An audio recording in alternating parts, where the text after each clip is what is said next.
Nós vamos para o estudo diário do Tânia, que corresponde à data de 2 de Reshvan, na quarta sessão do Tânia, Igeret HaKodesh, Carta Sagrada. Estamos nos aproximando do final da carta de número 25. Então, uma sequência que prossegue o Alter Rebbe nos dizendo: Ve'achar advarim ve'emet ha'ele hagluim ve'yeduim lakol. Após ter exposto todas essas palavras, essas explicações, após ter exposto toda essa verdade que está baseada nas nossas escrituras, nos nossos ensinamentos talmúdicos, na Kabbalah, etc. Então, depois de ter exposto todas essas palavras e todas essas verdades que são reveladas e conhecidas de todos, que toda essa longa, extensa e profunda exposição o Alter Rebbe estava fazendo para explicar o ensinamento do Baal Shem Tov para aqueles que estavam interpretando de forma negativa e estranhando algumas colocações do mestre. Então, baseado nessa longa exposição, fica claro qual o intuito, não só que os ensinamentos do Baal Shem Tov estão perfeitamente alinhados com as fontes tradicionais judaicas, mas também que aquilo que eles nos ensinam é algo com conteúdo basicamente tradicional, daquilo que nós conhecemos.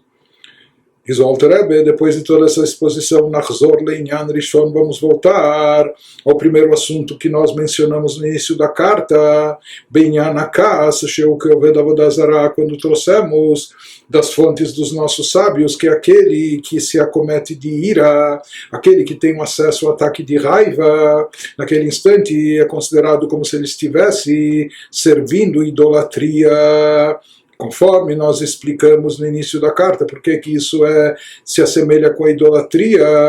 Porque a idolatria significa negar a divindade e negar a Deus. Da mesma maneira, essa pessoa que tem um acesso de ira, de raiva, porque alguém lhe fez alguma coisa indevida e etc. Então, conforme ele explicou, de fato, aquela pessoa agiu mal e aquela pessoa vai ser julgada, eventualmente condenada e punida por isso, seja num tribunal terrestre, aqui um tribunal rabínico, ou seja, pelo tribunal celestial. Porém, o fato em si, a consequência do ato daquela pessoa, se isso afetou a vítima, é porque isso tinha que ter acontecido. Se não acontecesse através desse indivíduo que escolheu fazer o mal, aconteceria através de um outro indivíduo. Ou o mesmo prejuízo, a mesma ferida, a lesão, o que for, aconteceria através de outras circunstâncias. Se isso aconteceu é porque tem uma razão de ser, porque Deus é o regente do universo, porque Deus supervisiona de forma particular e individual tudo o que acontece no mundo, na humanidade, com todas as criaturas. Portanto, se a pessoa não perdesse de vista essa fé, se a pessoa estivesse consciente que Deus atua sobre o mundo, etc., portanto, se isso aconteceu com ela, é porque não só que Deus está ciente disso, mas se isso aconteceu e Deus permitiu que acontecesse, de certa forma, porque Deus queria que acontecesse, ou que por algum motivo a pessoa tinha que passar por isso. Se a pessoa se enche de raiva e de ira e etc. e fica extremamente nervosa, é porque é como se ela estivesse negando a atuação de Deus no mundo, a regência de Deus sobre o universo e as criaturas. E por isso é comparado esse fato, essa reação, com a prática de Avodah Zarah, com estar fazendo idolatria, negando a Deus. Porque naquela hora que a pessoa tem esse acesso de ira, ele se esquece de Deus, como se que Deus é o regente do mundo, que tudo que acontece no mundo é pela vontade sua, e etc. Né? Ele está ignorando a Deus, como o idólatra que se curva a estatuetas e ídolos também o faz. Porém, aqui ele nos faz uma ressalva e nos esclarece: quando a ira é injustificada, quando ela é proibitiva e negativa e se assemelha a Avodah Zarah, somente quando essa ira, quando essa raiva está associada a assuntos mundanos. Behainu bemile de alma, que Yaakov de Shamayim, chutz meirat Shamayim, conforme está escrito, conforme é dito pelos nossos sábios, que tudo está nas mãos dos céus, tudo está nas mãos de Deus, com exceção do temor aos céus. com exceção do temor a Deus, assim falam os sábios no Talmud, ou seja, se as coisas são como são.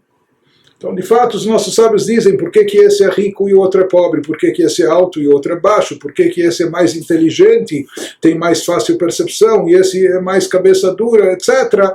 Tudo isso, tudo está nas mãos dos céus. Tudo isso, de certa forma, ou já foi programado por Deus, ou é regido por Deus, etc. Nisso não há tanta escolha da nossa parte, né, de se transformar, de se modificar.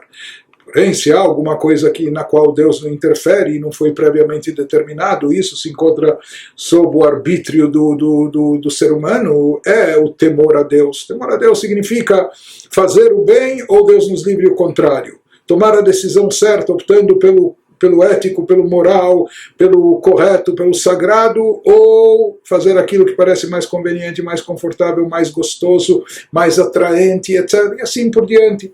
Então, se fala que esse é o conceito temor dos céus, ou seja, livre-arbítrio, nisso não há interferência divina.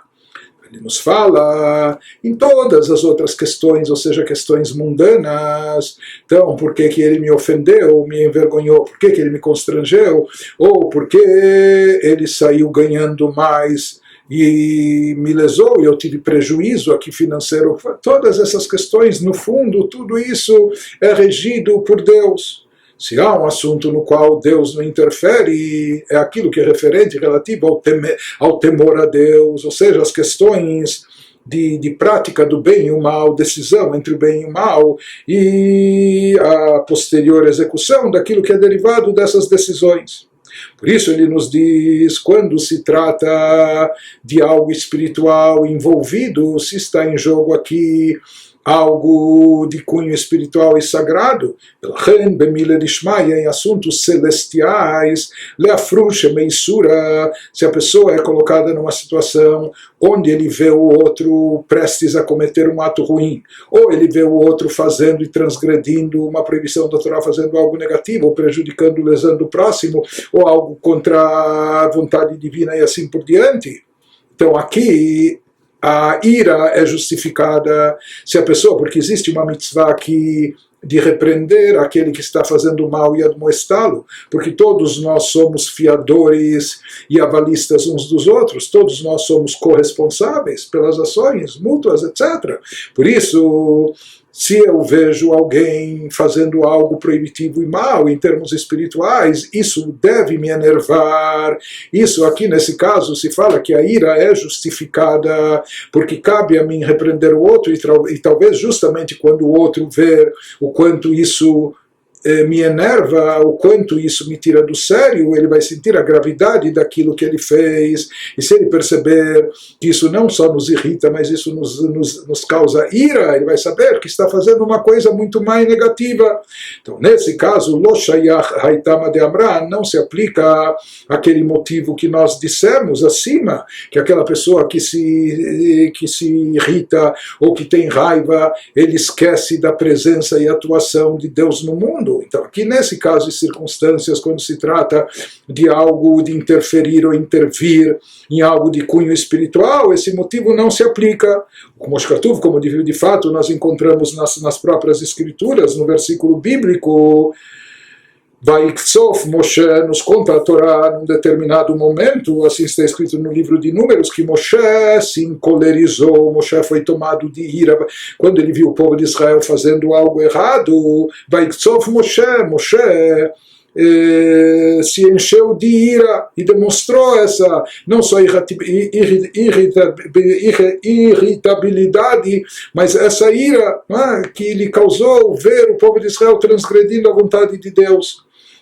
ou seja, Mishum que Hashem hikra lefanav mitzvazu, porque Moshe Rabbeinu percebeu e se conscientizou que Deus colocou diante dele essa mitzvah. Se ele viu essa situação, ele não viu à toa. Com certeza, se Deus fez ele ver e perceber essa falha coletiva do povo de Israel, é porque Deus estava como dizendo para Moshe, em outras palavras, cabe a você repreendê-los, cabe a você admoestá-los, cabe a você redirecioná-los, conscientizá-los da sua falha e fazer isso enfaticamente, não é? De forma assertiva, expressando ira, nervosismo, mostrando quanto é uma coisa ruim o que eles fizeram para desviá-los desse caminho, para fazê-los retornar para o caminho do bem. Então Moshe entendeu que se ele viu essa situação é para que ele reagisse em relação a ela, que ikra lefanav mitzvazu, porque Deus é que colocou no seu caminho essa mitzvah de leafrush meisura, de afastar os Yehudim do pecado, da proibição, que deles acotou, para torná-lo meritório, para trazer esse escudo, ou seja, que essa pessoa que vai influenciar, impactar o outro, fazendo o outro dar uma guinada no seu caminho, deixando de optar pelo mal e fazê-lo escolher o bem, etc. Então é um mérito muito grande aquela pessoa que chama a atenção do outro, faz ele voltar para o caminho certo. Então, por isso, inclusive até de acordo com a própria Halachá, se a pessoa vê e observa o semelhante cometendo um pecado, uma transgressão, fazendo algo de mal, de desonesto, de errado, de proibitivo, então ele tem até a mitzvah e obrigação, não só que é facultativo, mas é obrigatório para ele repreender, chamar a atenção, e inclusive irando-se, mostrando a irritação, mostrando o quanto, ficando nervoso com aquilo que o outro está fazendo. E aqui não só que isso é permitido, pelo contrário, se ele viu essa cena, se ele se deparou por providência divina com essa situação, com essa cena na qual ele vê o outro, aquela pessoa que ele conhece, que tem ascendência, tem influência, o que ele pode chamar a atenção. Então, se por divina providência ele foi colocado nessa cena e ele viu ou percebeu o outro fazendo isso de errado, então com certeza, porque ele viu, porque ele tomou conhecimento desse fato, para repreender, admoestar, para chamar a atenção do outro, para fazer a crítica construtiva, para desviá-lo desse caminho, para evitar que o outro continue fazendo proibições, transgredindo aquilo que é certo. E muitas vezes, justo quando, nesses momentos, quando a crítica é eficaz, ou quando o outro, que ele fez a coisa errada, percebe naquele que vem chamá-lo a atenção, o quanto ele está irritado, irado, nervoso por isso, então ele percebe a gravidade do ato que ele cometeu. Então, quando se trata dessa ira vinculada a assuntos de ordem espiritual, assuntos de mérito e o contrário, aí não só que a ira é permitida e justificada, mas às vezes ela é até necessária. Mas ele nos diz quando se aplica isso, quando se trata de uma pessoa que você tem ascendência sobre ela, quando se trata de uma pessoa que você tem poder de influência sobre ela e você pode repreendê-la, você pode chamar a atenção dela. Fala que isso se aplica quando a pessoa tem condições, está no seu alcance repreender o outro, quando ele demonstra a sua irritação, o seu nervosismo sobre o seu amigo, o seu colega, que fala, puxa, eu nunca vi o sujeito tão nervoso, tão irritado, deve ser que então, que aquilo que ele fez, ele chega à conclusão que isso realmente é extremamente negativo. Porém, quando não está no alcance da pessoa repreender e admoestar, porque o outro que fez a coisa errada nem o conhece ou ignora, ou ele não tem nenhuma ascendência sobre ele, etc. Ou, como o caso que o Baal Shem Tov nos trouxe, como no caso desse gentio, como no caso desse goi aqui que está conversando coisas fúteis ou bobagens, tolices com a pessoa, justamente na hora que ele se pôs a rezar, na hora que ele quer se concentrar na oração. Então aqui ele não tem a mitzvah, ou ele vai admoestar, ou chamar a atenção, essa mitzvah, ou essa responsabilidade mútua se aplica dentro da comunidade em relação ao cumprimento das mitzvot, mas aqui esse gentio ele não vai dar ouvidos, e enfim, se o Yehudi começar a passar um sermão para ele, não é? Um sermão de moral, isso é ineficaz e nem se aplica aqui isso, não é? Então ele nos diz, nesse caso, já que aqui não adiantaria o Yehudi mostrar a sua irritação para esse gentio, para esse goi, o quanto ele está atrapalhando ele, perturbando na sua reza, etc. Então ele deve raciocinar, se essa situação não foi colocada diante de mim para que eu repreenda, para que eu mude a atitude do outro, que aqui nesse caso não se aplica, então para que eu fui colocado nessa situação, para que eu fui submetido a essa situação? Se não é para desviar o outro da falha do pecado, com certeza existe um outro intuito e objetivo no fato de Deus ter me submetido a essa circunstância, de Deus ter me colocado nessa situação. E qual seria a conclusão que o Baal Shem Tov nos conduz, nos leva a tirar ou a ter nessas circunstâncias? Então, isso que ele nos diz, a pessoa deve chegar à conclusão que se isso está acontecendo comigo, se isso ocorre, não para eu repreender a outra pessoa, admoestá-lo, etc., não adianta aqui nem dar uma bronca nele ou coisa parecida, que isso não vai ter efeito. Então, se isso mesmo assim está acontecendo comigo, por que Deus fez com que essa ocorrência acontecesse comigo? Não há dúvida que isso está ocorrendo, que deixe de para que ele se fortaleça e se concentre com mais vigor na sua reza, na sua oração, do fundo do seu coração, com uma intenção e devoção grandiosa, kolkar, tão grande, a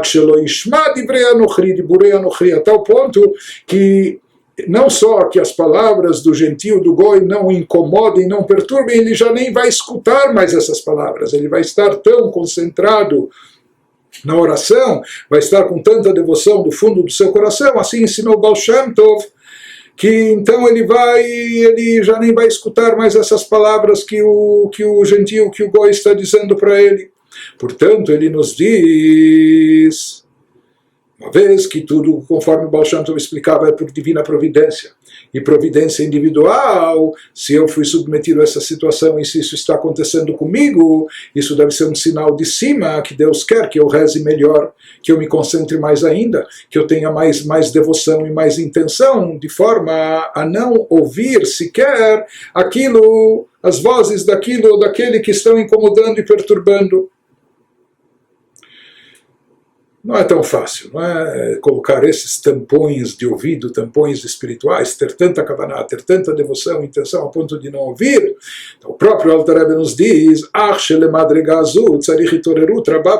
mas para chegar nesse nível espiritual, que a pessoa se eleve, se transcenda, que a pessoa supere todos esses obstáculos, que a pessoa se desprenda, não é, nem escute o que estão dizendo à sua volta. É necessário um despertar espiritual muito grande, muito poderoso. E como se chega a esse despertar? Como a gente pode se elevar de tal maneira, superando todos os obstáculos ao nosso redor? Então ele nos diz, sabe como? Veitzai yeutzale torerutzu. Conselho que é dado para provocar esse despertar, para despertar essa motivação, essa iniciativa, o minyan zeatzmo, ou seja, ele nos diz que o conselho aqui de como chegar, o que deve motivar, estimular esse despertar, é essa própria situação, essa própria ocorrência, essas circunstâncias. Ou seja, quando a pessoa analisar mesmo rapidamente, quando ele analisar a situação, colocar isso no seu coração, não só analisar, entender, mas também sentir isso no plano emocional,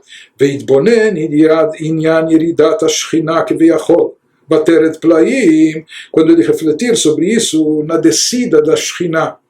Ou seja, aquilo que a gente aprendeu, que na verdade por trás de todo ser criatura vivo, existente, existe uma força divina. Essa força divina é aquilo que nós chamamos de Shekhinah. O problema é que nas criaturas más e nos seres ruins, naqueles agentes do mal, a Shekhinah está presente dentro deles, mas ela está no estado de exílio, está enclausurada, exilada, não é?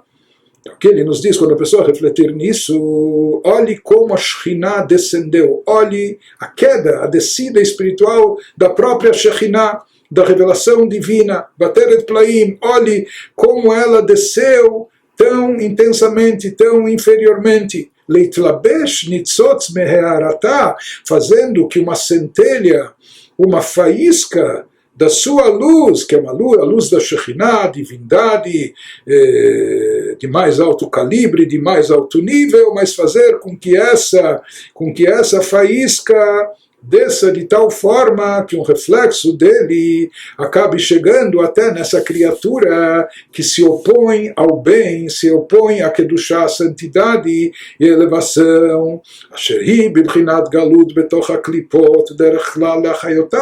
De forma geral, a gente já falou, já afirmou antes, que a Shekhinah se encontra por toda parte. Essa presença divina que habita em todos os seres e criaturas, isso inclui também os seres e criaturas malignos, nocivos, ruins. Né? Então, de forma geral, a Shekhinah está presente em todas para lhes dar vida e existência, por senão eles não existiriam. Mas agora ele nos disse, a situação aqui é pior, não só que eles têm a sua vitalidade básica para sobreviverem, mais do que isso, eles estão no domínio da situação, eles estão se expandindo, eles estão agindo, não só que eles ficam sobrevivendo na sua incompetência, não é que eles ficam no estado neutro, não, aqui eles estão agindo de forma má e ruim, não é que eles estão sobrevivendo de uma forma neutra, que não é boa, não, aqui eles estão determinadamente, eles estão até descaradamente agindo de uma forma negativa contra a Kedushá, a santidade, contra a vontade divina. Então, quando o Yehudi reflete nessa situação, veja o que está acontecendo agora, nesse momento, nessa hora, Nitzotz Hearata, uma centelha, uma faísca desse reflexo divino da Shekhinah, Mitlabesh Bibchinat Galut, está revestido em forma de exílio, está revestido nesse goi, nesse gentio que aqui está agindo de uma forma mais ruim, que está atrapalhando, perturbando um serviço, um culto divino, não é? Portanto, ele tem a força da Shekhinah em si, mas ele está fazendo mau uso dessa energia e vitalidade que lhe advém da Shekhinah.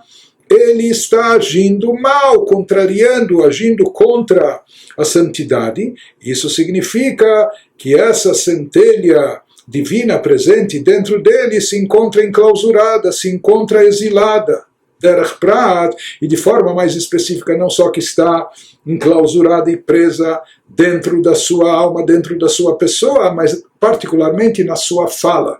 Como a gente falou, que o poder da fala tem um alcance muito grande. Quando canalizado para coisas de Kedushá, a gente falou que isso estimula e desperta a chamada fala divina, atraindo novos fluxos de energia, etc. Mas aqui, quando a fala é utilizada para algo negativo, para algo mau e ruim, como aqui é o caso dessa interferência na tefilá, na reza, então ele nos diz, isso significa que esse poder que está na sua alma, das 10 coroas de impureza, que o 10º poder é o de Malchut, de onde deriva a fala, lá a Shekhinah se encontra agora banida, enclausurada, presa, fazendo com que esse goi fale bobagens, tolices, conversa fútil, etc., atrapalhando a reza do Yehudi, derech prat bedibur nochrizeh, amedaber dvarim, que ele está expressando de forma verbal, está falando coisas que só interferem e atrapalham Avodat Hashem, o serviço a Deus, e Kavanat Tefilá, ou a intenção e a devoção que a pessoa deve ter na hora da Tefilá, na hora da sua oração. Portanto, aqui existe uma descida redobrada da Shekhinah. Em primeiro lugar, a Shekhinah já tem que se revestir, essa presença, essa vitalidade divina já tem que se revestir nesse goi, nesse gentil que não está contribuindo para o campo da Kedushá, não está agregando valor para o campo do bem, o campo da santidade, não está fazendo algo positivo. Mas pior do que isso, quando não só ele não está fazendo algo positivo, ele está atrapalhando e indo frontalmente contra a Kedushá, contra a santidade, atrapalhando e perturbando aquilo que é bom e positivo. Então isso é uma descida após descida, um exílio após exílio da própria luz da Shekhinah, que tem que estar revestida dentro dele. Então, quando a pessoa pensar e refletir sobre isso, olhe que situação, olhe em que estado se encontra a Shekhinah, a presença e revelação divina, em que exílio Então, a pessoa tem que ficar solidária a isso. A pessoa tem que isso tem que comover a pessoa. Imaginem se a Shekhinah, o reflexo da presença divina fica em tal estado, o quanto a gente tem que se motivar para contrabalançar isso, fazendo coisas boas e positivas, portanto, rezando com kavaná, rezando com mais devoção, com mais concentração, de modo até a não escutar o que essas palavras nos dizem. Conforme foi explicado acima, que tudo que Deus criou no mundo é paralelo, tudo que existe no campo do bem existe o seu equivalente na mesma força e proporção também no campo negativo. Por isso, assim como a fala boa e positiva, a fala de Torá, Tfilá, pode desencadear efeitos maravilhosos acima, Deus nos livre. O contrário, a fala, quando utilizada pelo mal, ela produz um efeito nocivo tão intenso quanto. E essa fala nociva que está enclausurando, está causando o exílio da Shekhinah nesse gentio, nesse goi que está atrapalhando a reza do Yehudi. Porém, ele nos diz, lembrando aquelas palavras do Arizal na Kabbalah, no Sefer HaGilgulim, no final das contas, isso também é para o bem. Isso ele fala que aqui se aplica realmente aquele versículo com o significado cabalístico que a gente deu, o versículo em Kohelet Eclesiastes, Asher shalat ha'adam ba'adam leralo, que às vezes um ser domina o outro ser, ele acha que ele está dominando, que ele está subjugando, que ele está no controle, porém no final das contas isso é para o seu mal, isso é para o seu prejuízo daquele que domina ou acha que domina, no final isso é para o seu prejuízo, ele não sai beneficiado disso, muito pelo contrário. Aqui também, esse gentio que está fazendo de tudo para azucrinar a vida do Yehudi, que quer rezar bem, que está atrapalhando sua kavaná, sua intenção, sua devoção, então ele acha que ele sai vencedor, que aqui o ser negativo, Adam Blial, o ser do mal, está subjugando, está dominando o ser do bem, né? Mas ele diz no final, isso é para o prejuízo do ser negativo, do ser do mal. Por quê? Porque se aquele ser do bem se conscientizar dessa situação e perceber que isso está acontecendo com ele, já que aqui não existe o intuito dele repreender, chamar a atenção do Mestar, que não vai adiantar e não se aplica, então por que está acontecendo com ele? Para despertá-lo, para rezar com mais intenção, com mais devoção, etc. Portanto, aquele gentio, aquele goi queria atrapalhar e interromper a reza do Yehudi, a sua conexão, o seu vínculo com Deus, mas no final, a partir dessa interferência dele, a partir dessa invasão dele, dessa conversa fiada, de tirar a concentração, o que acaba acontecendo? Que o Yehudi resolve ignorá-lo e rezar com mais devoção, com mais intenção, com mais concentração. Portanto, a sua reza é mais profunda, mais do fundo do coração, e o seu vínculo com Deus se torna maior. Então ele achava que estava atrapalhando, prejudicando, iria interferir e acabar com a reza do Yehudi, mas no final acaba acontecendo o contrário, não só que ele não consegue prejudicar, perturbar a reza do Yehudi, pelo contrário, o Yehudi se desperta para rezar com mais kavaná ainda. Isso significa que aquele domínio que o ser do mal tinha sobre o ser do bem, no final é para o seu prejuízo.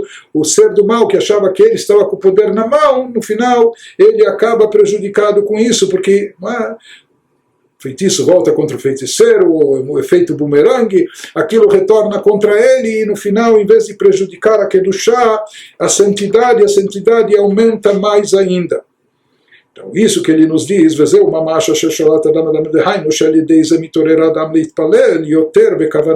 com isso o Yehudi se desperta para rezar com mais intenção do fundo do coração, mesmo kadeliba, a tal ponto que ele já nem escute, ele ignore por total e já nem escute aquilo que o Goi está dizendo para ele. Isso ele nos diz, é o que escreveu o Baal Shem Tov, que esse dibur, essa fala é a Shekhinah. Mesmo na fala do Goi, que é uma fala negativa, naquele momento a Shekhinah estava investida nele.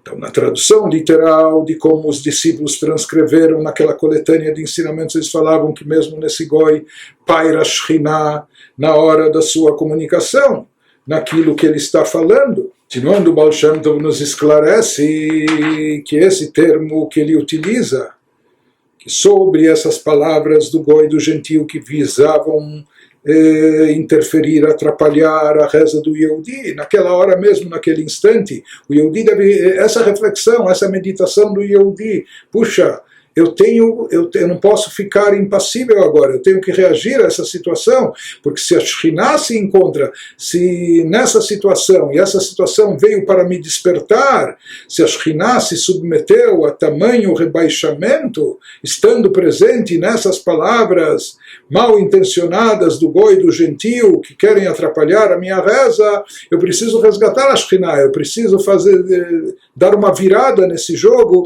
fazer com que tudo isso seja recuperado. Como eu vou conseguir isso? Ignorando essas palavras e justamente não só continuando a rezar, mas rezando com mais intenção, com mais devoção ainda. Nos diz o Alter Rebbe o Mashkatava Melaket, aquilo que os compiladores, aqueles que fizeram a coletânea dos ensinamentos do Baal Shem Tov. Isso, que o Baal Shem Tov, já dissemos, transmitiu seus ensinamentos em Yiddish, e eles transcreveram as mensagens em hebraico. Então, quando ele escreveu que na boca do Goi, naquela hora, paira Shekhinah, em geral, o termo pairar em hebraico, shartá, é algo que a gente fala que paira o dom de profecia sobre o profeta, ou na hora da profecia, ou na hora que ele é iluminado por um espírito sagrado. Então, paira Shekhinah sobre ele. Então, aqui ele diz que havia um questionamento. O que significa que sobre esse Goi, ou antissemita, ou que está contrário à reza, que Kedushá, paira sobre ele a Shekhinah? Então, ele diz que aquilo que os compiladores traduziram escrevendo Shartá, que paira sobre ele, sobre a sua boca, Shekhinah, lo yadá lechaven alashon bedigduk. Aquele que traduziu, que compilou e transcreveu, ele não soube ser preciso e minucioso na expressão que ele optou, na palavra que ele escolheu, ou seja, ele não foi gramaticalmente correto, ou dentro do contexto não se utilizou da palavra mais certa, que é Baal Shem Tov Zal Haya Omer Divrei Torah B'lashon Yiddish velo B'lashon HaKodesh, conforme a gente já disse, não se pode atribuir esse equívoco ao Baal Shem Tov, porque o Baal Shem Tov até pronunciava os seus ensinamentos de Torá em Yiddish, que era o idioma que as pessoas compreendiam com mais facilidade, e não no idioma sagrado no hebraico. Quando eles transcreveram para o hebraico, eles colocaram aqui o termo como que a Shekhinah pairava sobre Goi, que isso é um termo que se utiliza quando a Shekhinah paira sobre pessoas santas e sagradas, mas ele fala que a intenção aqui era dizer Vratzalomar nitlabsha. O ensinamento do Baal Shem Tov, ele queria nos dizer que até mesmo na hora que esse Goi usa sua fala para interferir, para interromper a reza do Yehudi, a Shekhinah está presente dentro dele, a Shekhinah caiu, está no estado de queda, rebaixada. Por quê? Porque ela está revestida nele, assim como a Shekhinah está investida sobre cada criatura e cada ser. O termo investida ou revestida pode ser algo, alguém pode estar vestido até de um saco de estopa, um saco de batata com um nó em cima, não é? O termo nitlapshá, está revestida, pode ser até quando ela se encontra enclausurada, presa ou exilada naquele estado, naquela situação.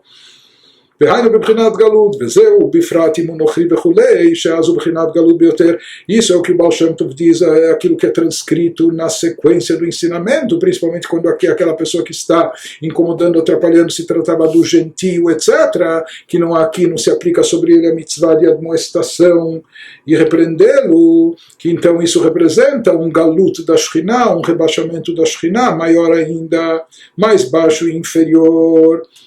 Em hebraico, a palavra shartá, pairou sobre ele, é algo que indica revelação.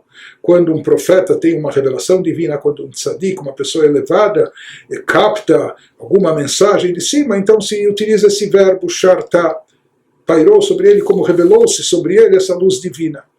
Mas ele nos fala, e que aqui os alunos que transcreveram o ensinamento usaram esse verbo, mas de fato o Alter Rebbe fala que o uso desse verbo talvez foi isso que causou essa confusão, essa má interpretação e confundiu as pessoas. Ele nos fala que a intenção do Baal Shem Tov era aqui dizer, quando ele falou em Yiddish, que mesmo sobre a boca as palavras do Goi naquele instante, se estava investida a Shekhinah.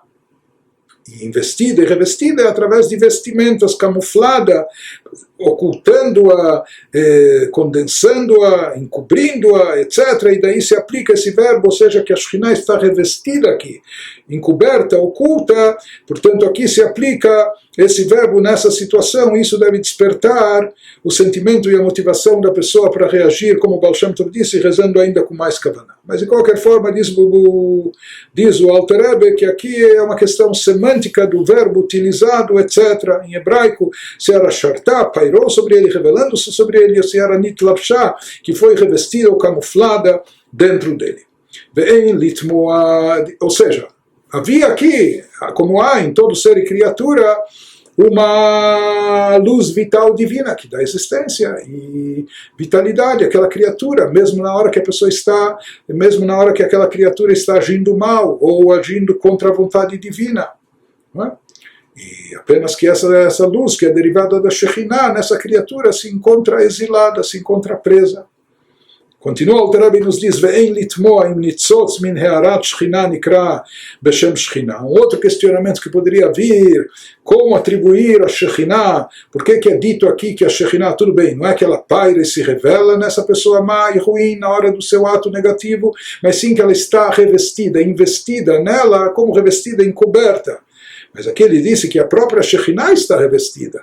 Então ele diz aqui, alguns poderiam questionar, como se pode dizer que uma centelha, uma faísca da luz divina da Shekhinah, se aqui é apenas uma centelha, tudo bem, todo goi tem também, esse goi que está agindo mal, que está fazendo mal naquela hora, ele tem dentro de si uma faísca divina que lhe dá existência e vitalidade, porque toda fonte de vitalidade é unicamente Deus.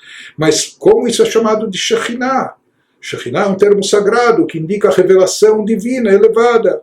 Então diz o Alter Rebbe, Ve'en litmoa, também aqui no caso não é de se surpreender que o nitzotz min he'arat Shekhinah, que uma centelha do reflexo da luz da Shekhinah, que está presente nesse agente do mal, nikra beshem Shekhinah, que isso é chamado de Shekhinah. Não se fala só de uma centelha, de uma fagulha pequena, se fala que não, que é a própria Shekhinah lá presente.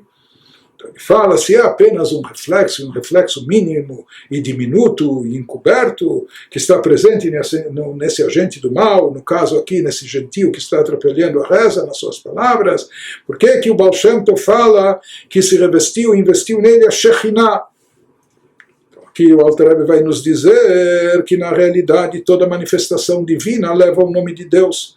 De Hashkechan nós encontramos nos escritos bíblicos, nos próprios versículos da Torá, Sheafilu malach nivra, mesmo um anjo criado, ou seja, um anjo que é uma criatura, não é uma emanação, uma extensão da divindade, já é uma criatura à parte, porém quando ele está amando e a serviço de Deus, nós encontramos na Torá que ele nikra beshem Hashem, que ele é chamado com o nome de Deus, beparshat vayera lepirush Ramban, conforme a interpretação de Nachmanides que nós encontramos na Torá, na porção de Vayera, quando a Torá nos conta que Abraham avistou três indivíduos, três seres se aproximando depois do seu Brit Milá, sua circuncisão, e ele corre ao encontro deles para convidá-los para comerem na sua tenda, etc.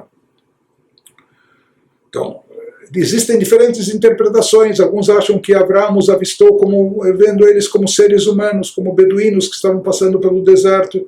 E mesmo assim, Abraão era tão hospitaleiro que ele queria cumprir a mitzvah de acolhê-los na sua casa. Mas de acordo com Nachmanides fala, e ele se dirige a eles chamando eles de meus senhores.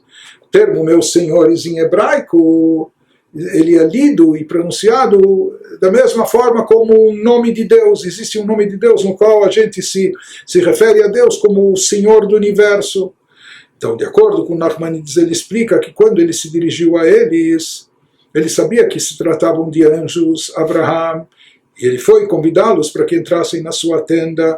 E como Abraão chama os anjos, meus senhores, mas aqui, meu senhor, se referindo a ele, ao anjo, com o nome de Deus, chamando o anjo ou os anjos pelo nome de Deus. Então ele nos traz que daqui nós vemos como os anjos, agentes a serviço de Deus, são chamados pelo nome de Deus. Né?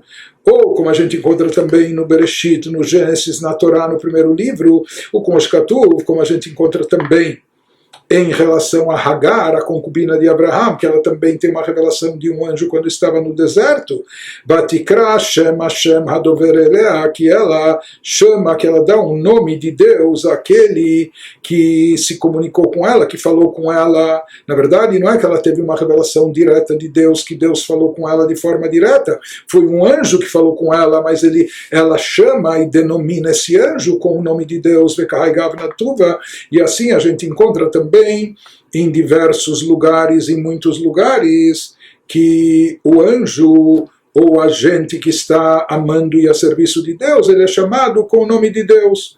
Se é assim, diz o Alter Rebbe, que não é de se surpreender, não é de se surpreender também que essa força vital divina, essa centelha divina que é derivada da fonte de existência que nutre todas as criaturas, que até mesmo nessa criatura que é um agente do mal, que ela seja chamada de Shekhinah. Por mais que Shekhinah é um termo sagrado que indica revelação e manifestação divina, mas uma vez que a força que nutre de vitalidade e energia, que dá vida e existência, mesmo a esses seres do mal, mesmo essas criaturas malignas, já que é uma força divina, então isso também, por extensão, é chamado pelo nome de Deus, pelo nome Shekhinah.